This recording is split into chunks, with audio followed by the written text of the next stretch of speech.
Очередной юзер с цифрами. Вячеслав учился, окончил. Беру акварель – страшно. Беру гуашь – страшно. Беру масло – привычно. Но всегда хочется быть самим собой. Как отвлечься от обыденности? Ну хорошо, юзер QD. Вы, например, как Шумахер, только на Феррари.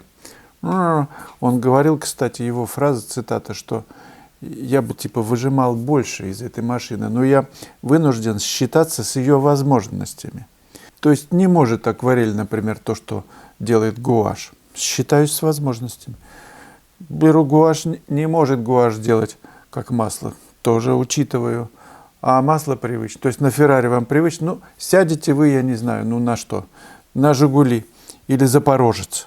Ведь вы поедете, в принципе-то. Ручка та же, педали те же. Умение, навык-то есть, поедете, конечно.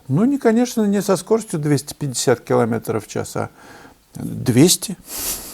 Все равно ведь в магазин за покупками вы съездите, и поскольку вас все будут узнавать и махать руками, когда вы в Запорожце будете.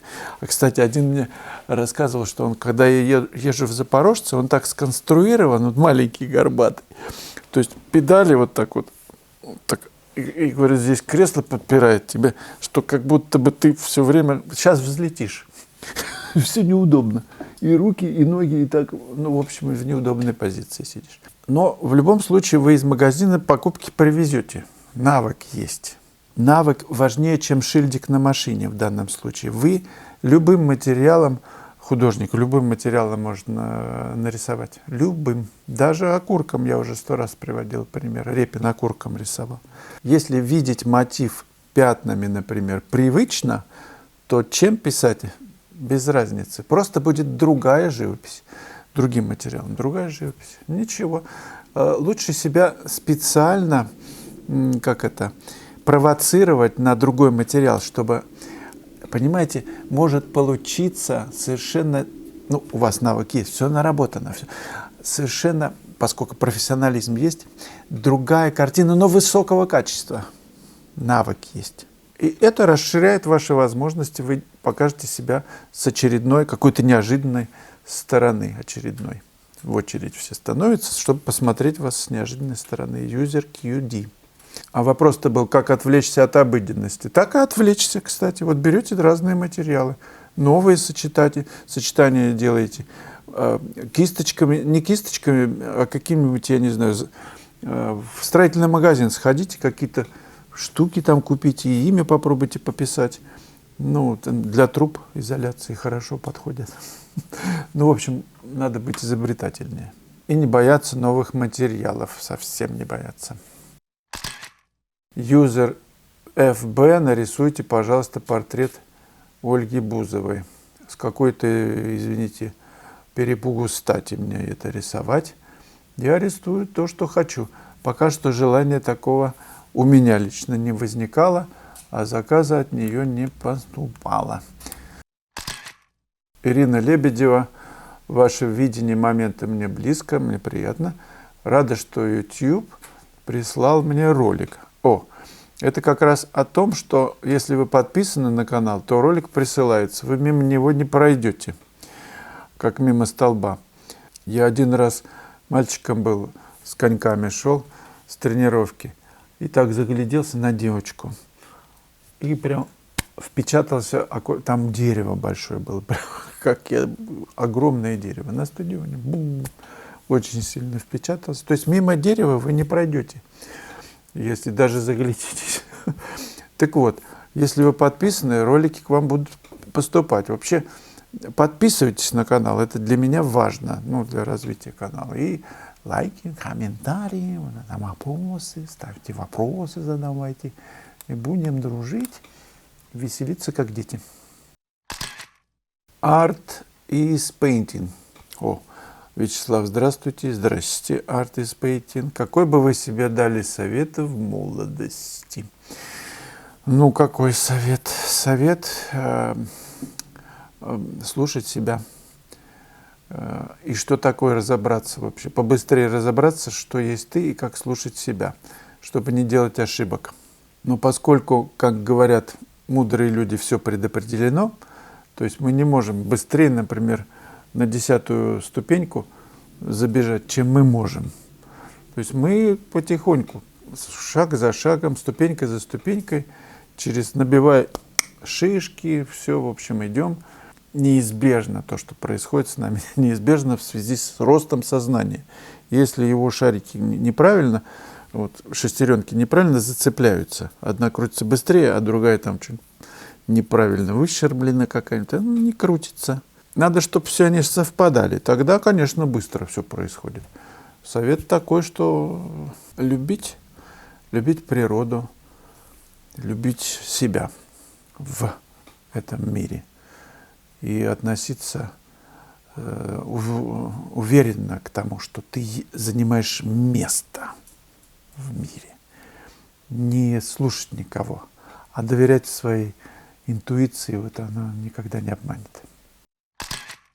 Евгений, 7170, спасибо за канал. Я музыкант, но есть много чему поучиться у художников. Это правда близко, музыка, живопись. Ведь в сущности музыка – это живопись звуками, да? А что у вас за удивительная музыка играет в конце каждого клипа на пианино? Никита Братусь, мой друг, он сейчас в Германии. Я его музыку использую, и он любезно разрешил пользоваться его треками.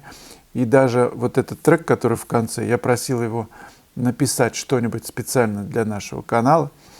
Я так написал просьбу: напиши такую музыку, что как будто бы ее нет, что она настолько совершенна, что ты не замечаешь, что она звучит. Но она есть, и вот самая тонкая из возможного, да, напиши такое. Он написал мне 2 таких произведения, которые я так попеременно иногда включаю. Он не просто музыкант, композитор, джазист, в общем, конечно, человек великий. Вы можете набрать это имя и послушать его произведение. User, GP и чего-то еще цифры. А в рулоны нельзя живопись сворачивать? Это к вопросу о том, как хранить ее дома. Ну почему же нельзя? Можно, конечно, если большие холсты, да, можно сворачивать в рулоны. Но, однако, музейщики закатывают холсты живописью кверху.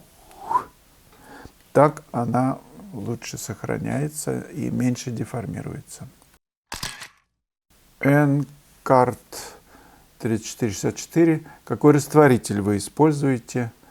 Ну, обычно без запаха. Вот Борис Марковкин недавно написал, я его тоже заказал, попробую. Растворитель каким-то названием мудреным. Селкор. Пахнет елкой, написал Борис. Я заказал его на Озоне. Вот-вот получу и вам доложу о том, как он работает. А вообще растворитель без запаха или слабо пахнущий.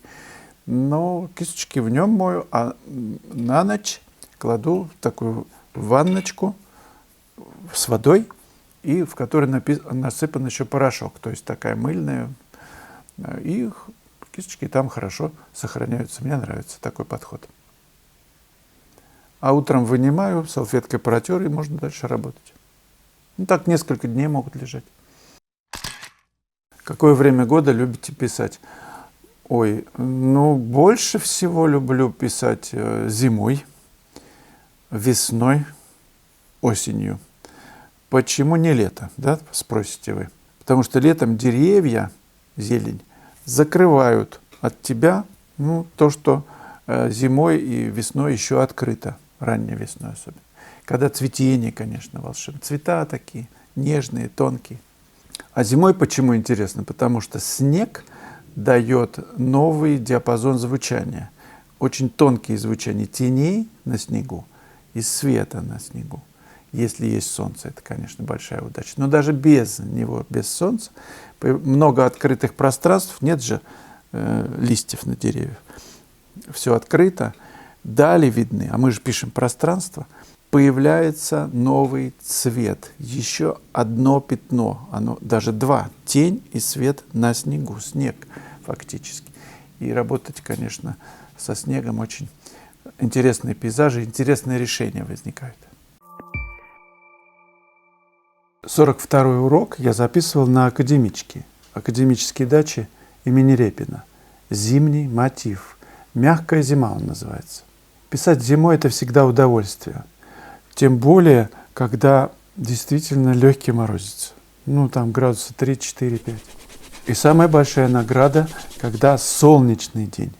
Нам повезло. Я проводил класс на академичке и записал этот урок. Мотив простой. Дело потихонечку к вечеру. Состояние такое, когда в небе появляется желтизна, и найти отношение неба к лучу солнца на снегу, сравнить тональное отношение снега в тени, в полутени с небом, в светлых его местах и в таких в полутеневых местах, задача не из легких. Вроде бы просто. Деревья на заднем плане, деревья на переднем, домик Репина. О том, как ведется работа, как выстраивать эти отношения, этот урок. Как не впасть в детали, как обобщать, как мыслить целостно. Я думаю, что он будет вам полезен. 42-й урок. Мягкая зима.